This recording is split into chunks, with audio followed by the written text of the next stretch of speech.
नमस्कार, मैं हूं जितेंद्र दीक्षित। लॉकडाउन की वजह से देश के अलग अलग राज्यों में जो तमाम प्रवासी मजदूर फंस गए हैं, उनको वापस अपने गृह राज्य लौटने की इजाज़त तो मिल गई है, लेकिन वापसी की जो प्रक्रिया सरकार ने तय की है, उसकी जटिलताओं की वजह से इन मजदूरों को परेशानी का सामना करना पड़ रहा है। ये मजदूर मांग कर रहे हैं कि नियमों को और शिथिल किया जाए।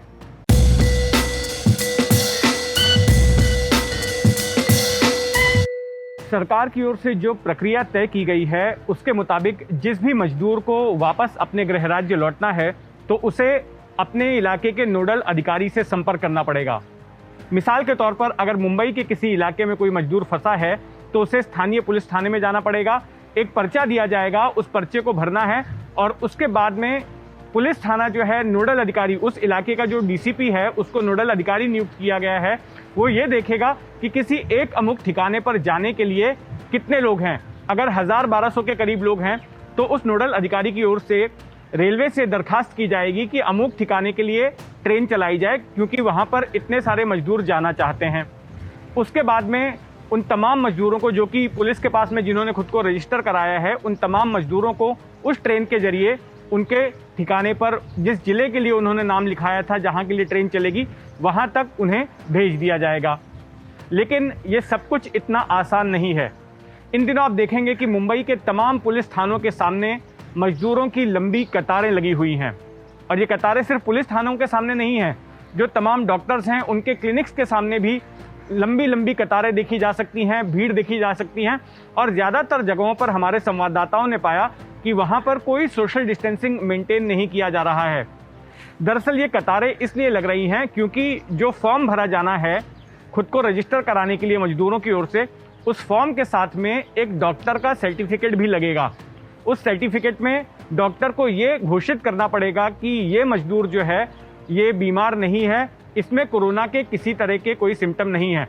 तो जब इस तरह का हेल्थ सर्टिफिकेट जारी कर दिया जाएगा, तो उस हेल्थ सर्टिफिकेट के साथ में फॉर्म सबमिट करना होगा पुलिस के पास में। इसके अलावा एक और चीज़, जो आधार कार्ड जैसे डॉक्यूमेंट्स हैं या ड्राइविंग लाइसेंस जैसे सरकारी डॉक्यूमेंट्स हैं, पहचान के लिए उनको भी सबमिट किया जाना है। अब जो पुलिस थानों के सामने भीड़ हो रही है, वो इसलिए हो रही है क्योंकि लोग या तो फॉर्म लेना चाहते हैं या वहाँ पर जमा करना चाहते हैं। और इसी वजह से हम देखेंगे कि मुंबई के तमाम पुलिस थानों के सामने बड़े पैमाने पर मजदूरों की कतारें लगी हुई हैं। जो फोटोकॉपी के सेंटर्स हैं, वहाँ पर भी कतारें लग रही हैं, क्योंकि लोग फॉर्म की कॉपीज़ निकालना चाहते हैं। मुंबई जैसे शहर में लाखों मजदूर जो है फंसे हुए हैं। कईयों को निकाला गया है। अब तक महाराष्ट्र की अगर हम बात करें तो 3 से 4 ट्रेनें अब तक चल चुकी हैं, लेकिन ये तमाम ट्रेनें जो है मुंबई से नहीं चली हैं।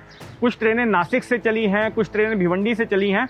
चूँकि मुंबई रेड जोन में पड़ता है, इसलिए फिलहाल रेलवे जो है मुंबई से ट्रेनें नहीं शुरू कर रही है, लेकिन जो मुंबई से सटे हुए इलाके हैं, वहाँ से इन ट्रेनों को शुरू किया जा रहा है। जैसे वसई का इलाका है, भिवंडी का इलाका है, तो वहाँ से ट्रेनें ओरिजिनेट होती हैं उत्तर भारत के लिए, और वहाँ पर जिन मजदूरों को रजिस्टर कराया गया है, उनको भेजा जाता है। यहाँ पर एक बड़ा सवाल यह है कि आखिर ये लाखों मजदूर जो है वापस क्यों लौटना चाहते हैं। हालांकि सरकार की ओर से, ठाकरे सरकार ने बार बार ये ऐलान किया कि मजदूरों को चिंता करने की ज़रूरत नहीं है, सरकार उनके खाने पीने का ख्याल रखेगी, किसी को भूखे नहीं मरने दिया जाएगा। लेकिन इसके बावजूद मजदूर परेशान थे, क्योंकि होता यह था कि कई बार उन्हें वक्त पर खाना मिल जाता था, कई बार नहीं मिलता था। कई बार जो खाने की क्वालिटी होती थी वो खाने लायक नहीं रहती थी। कुछ जगहों पर सरकार नहीं पहुंच पाती थी, तो वहाँ पर एनजीओज़ की मदद से खाना पहुंचाया जाता था। लेकिन मजदूरों के सामने कोई उम्मीद नज़र नहीं आ रही थी। यही सोचा जा रहा था कि आखिर कितने दिनों तक ये चलेगा, कितने दिनों तक वो सरकार के भरोसे या फिर एनजीओज़ के भरोसे रहेंगे और उन्हें खाना मिलता रहेगा। तो इस नाउम्मीदी की वजह से वो ये सोच रहे थे कि मुंबई में भूखे मरने के बजाय हम क्यों ना अपने गाँव लौट जाएँ और वहीं पर जाकर रहें। और इस वजह से तमाम मजदूर वापस लौटने की सोच रहे थे। उनके सामने एक समस्या रोजगार की भी थी, क्योंकि बहुत सारे दिहाड़ी मजदूर जो कि रोज़ाना काम करते थे, रोज़ाना कमाते थे, उनके पास में पैसे नहीं होते थे। कई लोग किराए के घरों में रहते थे, किराए के झोपड़ों में रहते थे। तो ऐसी स्थिति में उनके पास किराया चुकाने के लिए भी पैसा नहीं था। तो इस हालत में उन्होंने वापस जाना ही ठीक समझा। मजदूरों की वजह से एक और भी समस्या थी। तमाम जो प्रवासी मजदूर हैं वो मुंबई के झुग्गी बस्तियों में रहते थे। मुंबई की झुग्गी बस्तियों में, जैसे कि धारावी का इलाका हो गया या वडाला का इलाका हो गया, वडाला की झुग्गियां हो गई और मलाड की झुग्गियां हो गई। तो ये जो तमाम झुग्गी बस्तियां हैं, वहाँ पर सोशल डिस्टेंसिंग के नियमों का पालन नहीं हो पा रहा था। अगर मैं धारावी की ही मिसाल दूं तो धारावी में कई सारी छोटी पतली सकरी गलियां हैं और इन गलियों के बीच में दोनों ओर जो है छोटे छोटे घर हैं, छोटे छोटे झोपड़े हैं, जिनमें से कि इन कमरों में 5 से लेकर 15 तक लोग रहते थे। इसके अलावा जो शौचालय होते हैं वो वहाँ पर सार्वजनिक शौचालय होते हैं। सैकड़ों लोग जो है चुनिंदा शौचालयों में भी जाते थे, जो कॉमन टैप्स होते हैं वहाँ पर लोगों का जमावड़ा लगता था पानी भरने के लिए। तो इस वजह से धारावी जैसी झुग्गी बस्ती में, जहाँ की 2 वर्ग किलोमीटर के फासले में, करीब 2 वर्ग किलोमीटर के दायरे में करीब 7.5 लाख लोग रहते थे, तो ऐसे में जाहिर तौर पर वहाँ पर संक्रमण फैलने का खतरा काफ़ी ज़्यादा बढ़ा है।